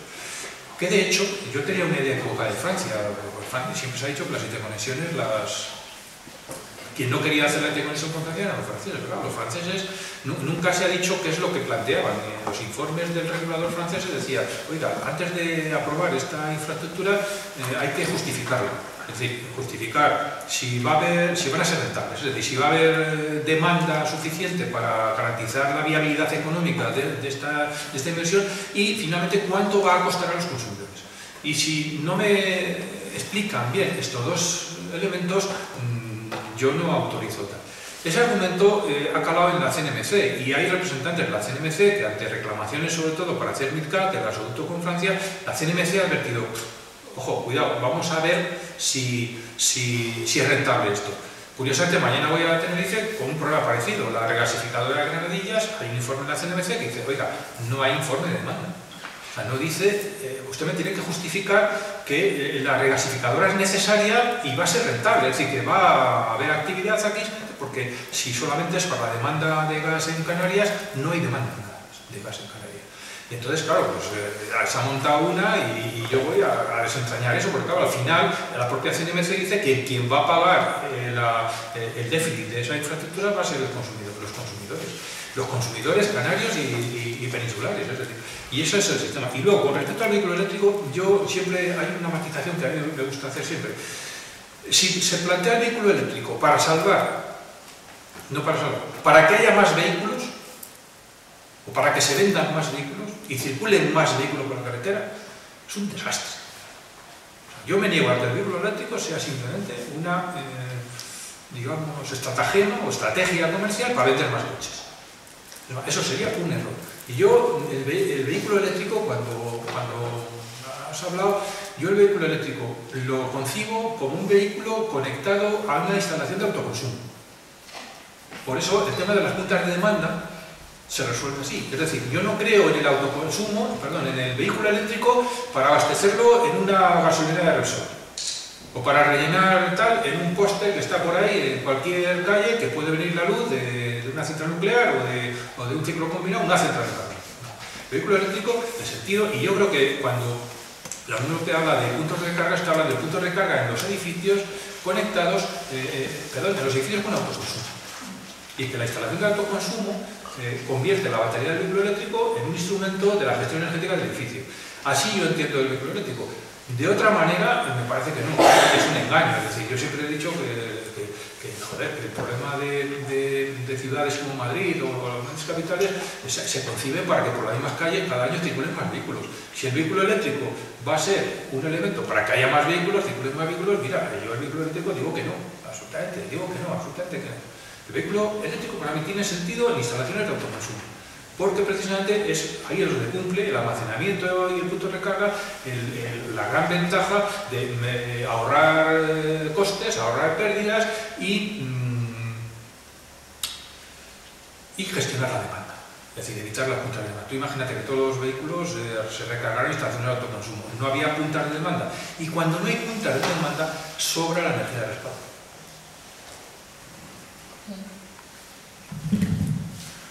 Hola, buenas tardes. Primero agradecer a Javier por estar aquí y toda la información que nos da. Después quería hacer dos preguntas. Una muy sencilla que es ¿qué esperas del comité de expertos que están haciendo el informe sobre la ley de transición energética y cambio climático? Y luego la otra es en relación a la eficiencia, porque la eficiencia es muy importante. Sin eficiencia no conseguimos nada. Claro, cuando tú hablas tan mal del gas, yo reflexiono. En el año 2015, así de memoria, entre nuclear y carbón se han producido 90.000 gigavatios hora. Si quitamos el carbón y quitamos el gas, si no hay eficiencia y ahorro, es parecido pero no es lo mismo, si no hay eficiencia y ahorro, con renovables generamos esos 90.000 gigavatios hora. Eso aparte del respaldo, ¿no? Aparte de las intermitencias. La solar funciona, la fotovoltaica todos los días en 50 horas de sol, de noche no, la termosolar en verano la respaldo pero en invierno no, el viento es muy aleatorio, las baterías están empezando pero todavía no están, o sea, hará falta una transición. Estas semanas han empezado a cargar las baterías Tesla grandes que van a empezar a dar respaldo en un parque eólico en Australia, pero hasta ahora es todo un testimonial. Entonces, mientras no haya eso, tenemos que decir no al gas, o dentro de unos términos sí. Porque claro, es que estamos hablando de 90.000 gigavatios hora, cuando la energía final de electricidad es el 23% en España, cuando el transporte es el 40%. O sea, si tenemos que descarbonizar la economía y traspasar una parte menos importante del transporte, si no todos en coche, pues una parte del transporte, electrificarlo, bien sea en coche, bien sea en tren, en autobús, en camiones, ¿cómo generamos ese volumen? Nada más. A ver. Yo te diría que yo hago una intervención, pero evidentemente yo no estoy diciendo que haya que prescindir del gas de hoy para mañana, o prescindir del carbón de hoy para mañana, o prescindir de la nuclear de hoy para mañana. Esto es un modelo dinámico. Lo que yo sí me fijo mucho y me fío mucho es de la experiencia pasada. Es decir, yo ahora mismo hablo de renovables y de eficiencia energética de una manera que hace 5 años no podía hablar. No es que no hablara, es que no podía hablar. Porque hace 5 años, y no te digo ya en el 2004 o 2005, hace casi 10 años. Es decir, yo creo que se ha desarrollado tanto las energías renovables como la tecnología de almacenamiento, pero tú ves los pronósticos que hay de reducción de costes, tanto en la energía renovable como en las baterías de almacenamiento, y entonces, ¿qué está ocurriendo ahora mismo? Pues que los que son más listos que nosotros y tienen mucho dinero, pues están cambiando trasladando sus inversiones de los combustibles fósiles y de la energía nuclear a las energías renovables. ¿Por qué? Porque están viendo por dónde va el futuro. Entonces, lo que yo planteo es, cuando hablaba al final de la hoja de ruta 2050, pues es decir, oye, vamos a sentarnos aquí, porque España tiene una ventaja ahora que no tienen otros países de la Unión Europea, es que tiene sobrecapacidad. Es decir, España puede permitirse el lujo de decir, vamos a sentarnos, vamos a hacer una planificación a 2050, que son 3 décadas, ¿no? 3 décadas todavía. Y en 3 décadas, pues sí puedes planificar, bueno, pues podemos prescindir del carbón, ¿hasta qué punto? ¿Podemos prescindir del gas? ¿Hasta qué punto? ¿Cuál va a ser la tendencia de las renovables? ¿Cuáles van a ser los objetivos renovables? Y en los objetivos de eficiencia. Y yo en los objetivos de eficiencia creo más, porque la eficiencia energética depende mucho del cambio cultural y depende mucho de unidades de consumo pequeñas, como es una vivienda, un edificio, un modo de transporte, etc. Y entonces yo creo que ahí sí que es más factible, por ejemplo, y ahora sí podemos hablar de autoconsumo como no podíamos hablar hace 5 años. Y de almacenamiento va muy rápido, de verdad. Seguramente en este país no somos conscientes de ello, pero es que en países como Australia, como Estados Unidos, y no por iniciativa de sus estados, sino en el caso de Estados Unidos no por sus estados, sino por iniciativa de sus ciudades, está habiendo un desarrollo del almacenamiento distribuido, almacenamiento residencial y de pymes, y de industria o comercial, y del autoconsumo. Claro, cuando ves o lees que ese desarrollo en Estados Unidos se está haciendo por las propias eléctricas, dices, hostias, ¿por qué lo hacen las eléctricas? Pues las eléctricas estadounidenses no es como en España que hay 4, allí debe haber 4 en cada ciudad. Y entonces han llegado a una conclusión, que les sale más rentable alquilarte a ti una instalación de autoconsumo con almacenamiento que invertir en redes, en la red de media o en la red de alta. Y entonces te vende a ti o te lo alquila. Y ahora están pensando a ver cómo te lo venden. Y en la ciudad de Nueva York han llegado a otra conclusión. Todas esas instalaciones de autoconsumo las voy a unir todas en una microred, o en una planta virtual. Y entonces empiezan a funcionar en red y son grandes instalaciones de autoconsumo con almacenamiento tal, y que van a incluir. Es decir, este modelo ya está funcionando. Otra cosa es que aquí, pues evidentemente es muy difícil ponerlo en marcha, claro, porque no hay una regulación y porque... y ahora que contesto la primera pregunta, ¿qué esperar de esa comisión de expertos? Nada. Nada, porque la premisa ya la ha dicho Nadal. La primera, aquí mando yo y se hará lo que yo diga. Y en segundo lugar, hay una idea que yo me acuerdo que yo la defendía en el año 2002. En el año 2002 en España faltaba energía. El índice de cobertura era tan estrecho que si había una punta de demanda, había apagones. Entonces se inventó la interrumpibilidad y un montón de historias para que, bueno, pues para poder gestionar la punta de demanda. Claro, en este momento la situación es a la inversa. Hay 106.000 megavatios instalados y la punta de demanda no pasa de 40.000 o 41.000 megavatios. Y podemos tener una flexibilidad para poder planificar a 3 décadas. Es decir, bueno, el mix lo vamos a cambiar. Vamos a cambiar de un mix donde predomina la energía fósil a un mix donde vamos a prescindir de la energía fósil, pero ese mix lo vamos a democratizar. Vamos a pasar de un sistema energético centralizado a uno descentralizado. Y ahí tiene que entrar un papel activo del consumidor. Eso para mí ya es ¿cómo decir? Un sueño. Porque yo he vivido toda mi vida en un sistema centralizado y que el día que se me va la luz me cabreo y la eléctrica no sé qué tal. Pero yo creo que hay generaciones que vienen detrás que este tema ya lo tienen asumido. Es decir, vamos a ir a un sistema de generación descentralizada. Y ahí pues hay que ser valientes con el tema del autoconsumo y vendrán nuevas compañías eléctricas. Yo estoy convencido que las eléctricas tal y como las conocemos acabarán desapareciendo. Porque si no dan servicios a los consumidores, vendrá uno que si no sale de aquí, pues será chino, será alemán, será italiano, que nos lo ofrecerá. Y cuando ese tío llame a la puerta y te lo ofrezca, ya veremos a qué pasa. Y el problema, claro, pues el problema es que aquí el tapón es la regulación, porque claro, yo siempre digo una cosa, la administración no puede exigir al ciudadano lo que la propia administración incumple. Es decir, una administración que no tiene vehículos, que tiene vehículos de gasolina, no te puede exigir a ti que te compres un vehículo eléctrico. Pero no es que no te lo pueda exigir, es que tú, normalmente somos así, pues copiamos lo que vemos que hace el mercado, y entonces yo, la gran culpa se la he hecho pues, a las administraciones, sobre todo a la administración central, que es la que tiene que dar ejemplo. Es decir, si las flotas de los ministerios o de las administraciones públicas siguen siendo flotas convencionales, evidentemente el consumidor dice, joder, cualquiera, si estos siguen con el coche de gasolina o el diésel, ¿cómo voy a meter yo en un coche no sé qué? Si los edificios públicos siguen siendo ineficientes, con sistemas que no permiten modelos de... Es decir, si tú mañana tuvieras todos los edificios de la administración central con autoconsumo, inmediatamente eso sería una cadena que iría corriendo de arriba abajo. Entonces yo no creo que sea un problema ya tecnológico, puede haber problemas tecnológicos, no digo que no, pero yo creo que, y acabo ya con esta frase, si España ha entrado tarde en el gas, pues España ha entrado tarde en el gas, y la penetración del gas es a un 50% de los hogares en Europa, en España no sé si ha llegado al 30%. Y entonces el objetivo, esto me lo explicó Antonio Pérez clarísimamente, me dice, Javier, nosotros hemos invertido en el gas y hasta que no recuperemos lo que hemos invertido no pararemos. Y entonces el objetivo del sector gasista es que la penetración del gas llegue por lo menos al 45%. Eso supone abrir en canal la isla de Menorca, la isla de las Islas Canarias, etcétera, etcétera. Y yo se lo decía a los de Menorca, pero bueno, esto en el año 1985 pues, no hubiera sido remedio que introducir el gas en Menorca.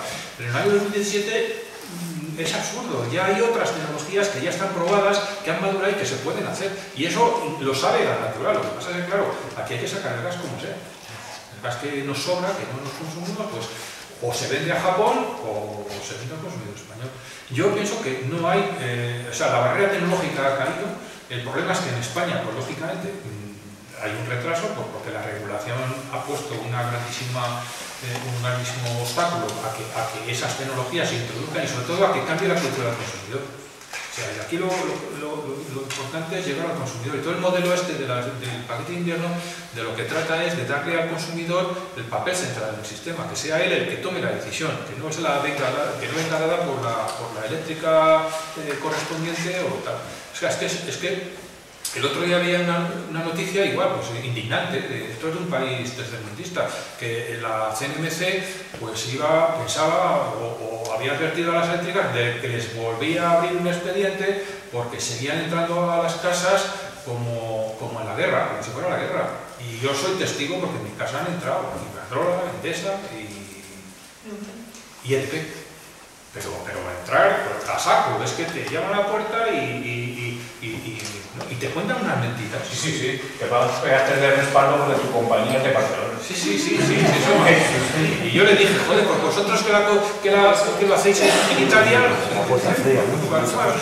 Es decir, que eso, yo creo que el gran problema es la cultura del consumidor. Cuando todavía salen informes de la CNC que dice, joder, el 70%, no sé cuánto porcentaje de consumidores todavía no saben cuál es su régimen tarifario o cosas de estas, cuando ves esas noticias dices, joder, pues hay muchas cosas que hacer. Lo que pasa es que, evidentemente, lo decías tú, la desinformación es total, es muy difícil meter estos mensajes. Bueno, yo soy testigo de ellos, prueba fehaciente de ellos, es imposible, es más que te vetan, estoy vetado ya y claro, ves esas cosas y dices, bueno, pues es que es difícil. O cuando, por ejemplo, determinadas fundaciones pues te dicen, no, es que a nosotros nos financia Iberdrola, no podemos meter mensajes como el tuyo. Vale, pues ya quedo enterado, ya sé con quién no puedo trabajar y tal. Y entonces, claro, cuando haces eso es muy difícil. El propio ICAEN me decía el ICAEN, oye, es que tenemos un problema que es que el propio gobierno catalán está promoviendo la gas natural. Y entonces Cataluña ha aprobado, ahora estoy hablando de una cosa muy seria, que Cataluña ha aprobado, solamente con ningún voto en contra, solo el Parlamento catalán aprobó ya a primeros de este año su ley de cambio climático. Y la aprobó con todos los votos a favor y la abstención del PP. Es una ley de cambio climático que llevan elaborando desde hace mucho tiempo por un método participativo. Participativo quiere decir que ha participado pues, todos los partidos políticos, la gente que tenía algo que decir en temas de energía, entonces han hecho una buena ley de cambio climático. A mí me duele mucho hablar de esto por lo que está pasando. Pero ya que se encargó del gobierno central de recurrirla por inconstitucional. Ahora te cuento, ya, pero no ha recurrido toda la ley, ha recurrido solamente algunos artículos. Claro, es que bueno, yo os invito a que, si podéis, haceros con una ley de cambio climático de Cataluña, porque es la ley que yo me gustaría que hicieran en el Estado. Esta comisión de expertos hiciera una ley de cambio climático consensuada, participativa, y al final resulta que ningún partido, ni siquiera el PP, ha votado en contra del Parlamento catalán. Y entonces, evidentemente, mete sobre todo en temas de fiscalidad, en algún otro tema, mete temas que corresponden a las competencias del Estado. Pero el Estado no ha recurrido a la ley. Ha recurrido determinados artículos de la ley. El problema es que ahora ya, con todo lo que ha pasado, pues evidentemente esa ley quedará en el baúl de los recuerdos pero yo me acuerdo que me decía la directora del ICAEN que ella tiene un problema y es que sus propios jefes, pues a quienes estaban promoviendo en Cataluña la gas natural. Entonces, claro, apruebas una ley de cambio climático que lo que dice es descarbonizar la economía de Cataluña y 100% renovables. Y resulta que luego, pues por otra parte, pues la gente de economía, de industria y tal, pues están acordando con gas natural, hacer esto, hacer lo otro y hacer jornadas de difusión del gas. O te vas a cualquier sitio de Barcelona y ves la propaganda del SEAT, el autogás de SEAT por otras partes. Y entonces dices, Dios santo, ¿dónde vamos? ¿No? Esa contradicción es la que este tema, evidentemente aquí en Madrid no se desconoce por completo. ¿Cómo hablar de los chinos? Bueno. Ya acostumbrado. Sí, porque no.